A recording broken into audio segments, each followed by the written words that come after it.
welcome back to NFA Studios. Today we're talking about Trump accounts, a brand new savings program for children that just became part of federal law. If you have kids, or if you're expecting, or if you work with clients who do, this episode is for you. There's real money on the table and a timeline you need to know about. We're going to break down exactly what these accounts are, who qualifies, how much you can put in, when you can access the money, and what you should be doing right now. So let's get into it. So at its core, a Trump account is a dedicated savings account for children. The government's message is simple: save for your kids' future and we'll help you get started. Help you get started means $1,000, straight up. You can open the account, you qualify, and then boom, $1,000 is already sitting in your account. But, and this is very important, not every family qualifies for this incentive. Two things have to be true. First, the child has to be born on or after January 1st, 2025. And second, the family's income has to be under $109,000. Above that threshold, you can still open a Trump account and contribute. You just don't get the $1,000 kickstart. It's targeted at middle and lower income families primarily. And even without the $1,000, there are still good reasons to use one of these Trump accounts. Let's talk about what you can put in.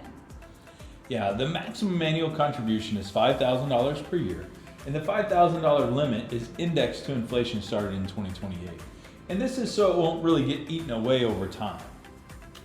And these are after-tax dollars, correct? No upfront deductions.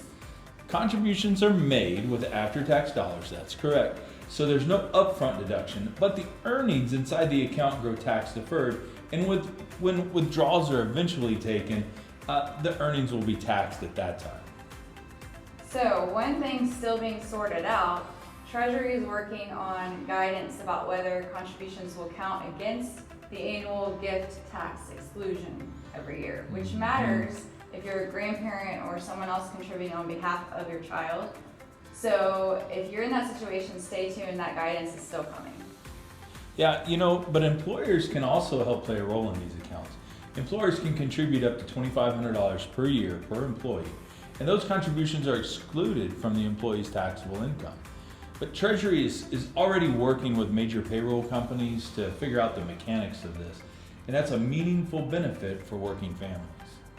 Contributions from governments and charities do not count towards that $5,000 annual limit. So remember, those are above and beyond that $5,000 annual limit. The cap only applies to what you and your employer are contributing. Okay, let's talk. What if your kid was born before 2025? Do they just miss out on this $1,000? No, not entirely. They won't get the $1,000 incentive, but that's only for kids born after January 1st, 2025. But parents still can open the account and contribute up to $2,500 after tax for older kids who are under 18. And there are some philanthropic contributions that could help too, right? That's right. They're limited third-party philanthropic programs. For example, there's a donation from the Dells that gives $250 to children 10 and under in zip codes where the median income is under $150,000.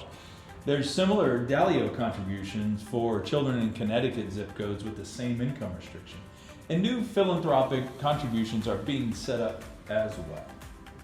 So even if you miss the federal incentive cutoff, there are multiple other pathways to get money into these accounts for your children. Yeah, so there are multiple pathways. The program is more flexible than it might have first appeared when it came out. There are also two structural exceptions worth knowing. Yeah, the first one being qualified rollover contributions. The entire balance can be transferred at any time to another Trump account for the same beneficiary. So if you want to move to a different financial institution, that's not going to be a problem. The second one pertains to ABLE account rollovers. If the child is eligible for an ABLE account, which is the savings vehicle designed for individuals with disabilities, the full balance of the Trump account can be rolled over during the child's growth period, and it does not count against the ABLE contribution limits. So let's talk about when these accounts can be opened.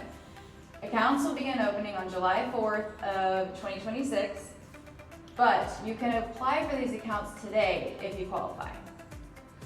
That's right, so you don't have to wait to get the ball rolling.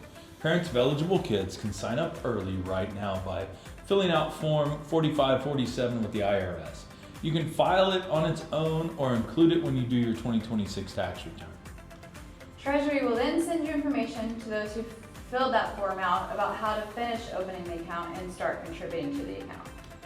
If you're a parent of a child born after January 1st, 2025, or you're soon expecting, there is no reason not to start that paperwork today. Yeah, so let's talk a little bit about where the money actually lives. At launch, these accounts are established through the Treasury Department and their designated financial agent. But it doesn't stay there permanently. No, that's right. Treasury is planning to release guidance on rollover capabilities shortly after the launch. The intent is for parents and guardians to eventually be able to transfer to private banks and brokerages. So the government is custodian at the start, and then you gain the flexibility to move it somewhere where you can actually invest it and hopefully grow the money. That's right, that's the design. So for our advisors tuning in, our financial advisors, this is still evolving, and that's very important context. Yeah, LPL Government Relations team is actively in conversations with Treasury on best practices for implementing the program.